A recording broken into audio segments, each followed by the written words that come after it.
Hey folks, welcome back to Only Best Fantasy Novels. My name is Robin, and today I want to talk about The Guns of Empire, the fourth book in the Shadow Campaign series by Django Wexler, and the penultimate book in the series. Now, penultimate books have a big job. They have to pretty much set the stage for the finale, and they have to hook you in such a way that you can't wait to see how everything plays out.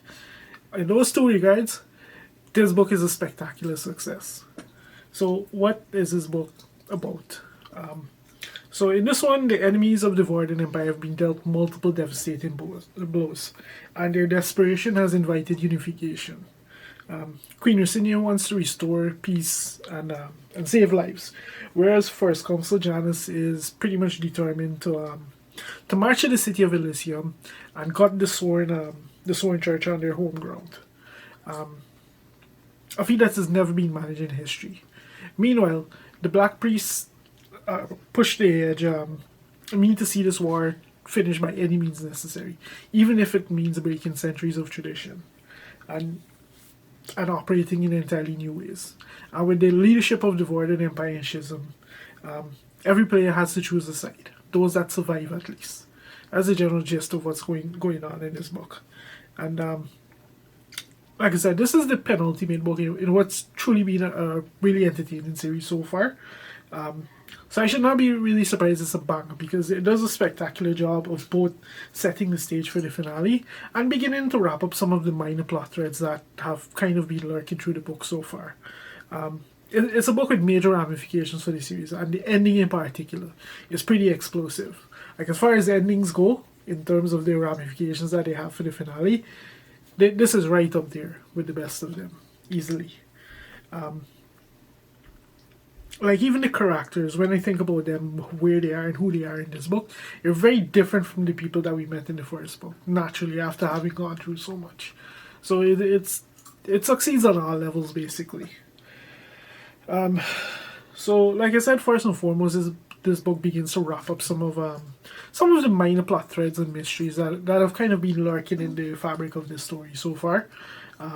One of the big questions that gets answered is, what is Janus' motivation for why he does what he does?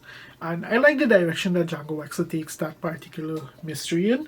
And then we have other threads that get cleared up, some in a very satisfying way, some less so, but very much we start to see that closure come into place. And it also serves a dual purpose, because once we see, in many cases, once we see how these stories play out, we already begin to see, like, the stage set for how things are going to be in the final book, and how the finale is going to play out, essentially.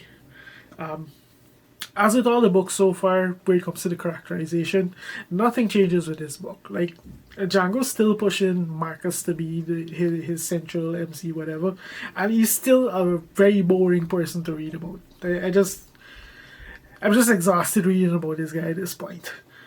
By far the best POV in these books has been Winter, and that does not change in this book. Like, she has a very exciting storyline that she follows throughout this, that has major ramifications for not just this book, but how the finale is going to play out.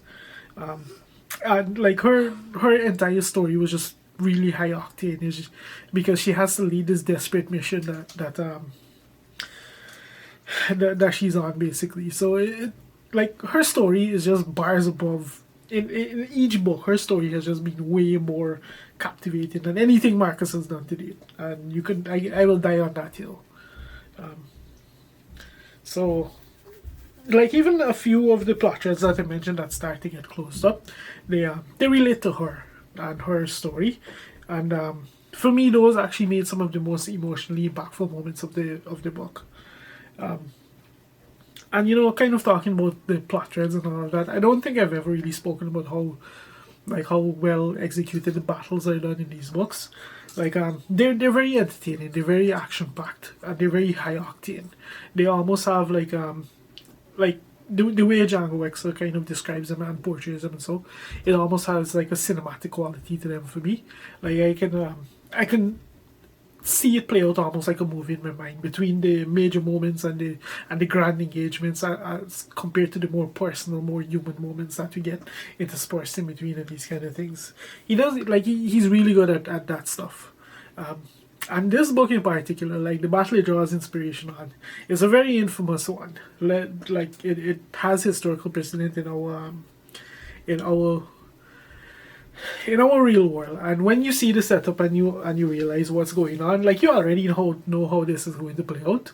But what made this fascinating is because in this particular case, given we already know how this is going to end, and Django Wexler doesn't deviate in that regard. Like we get to see Janice push to a whole new. We get to see Janice push a limit that we haven't seen to date, because of this particular engagement that he sets out on. So there's that. Like all in all, just like an entertaining, really impactful read.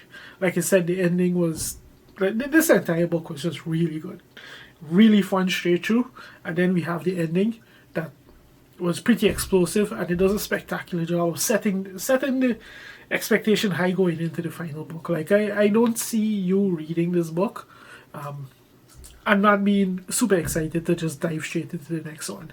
I'm actually excited that way back when The Thousand Names was a new release, I never got around to reading it, because I would have hated to wait a year or a year or however long they had to wait if I'd been reading the series as it was released. Like I'm happy about the fact I can just binge through at this point.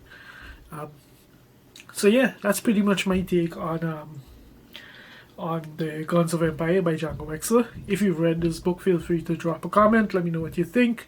And if you've made it this far into the video in general, thank you very much for watching, and I'll see you next time.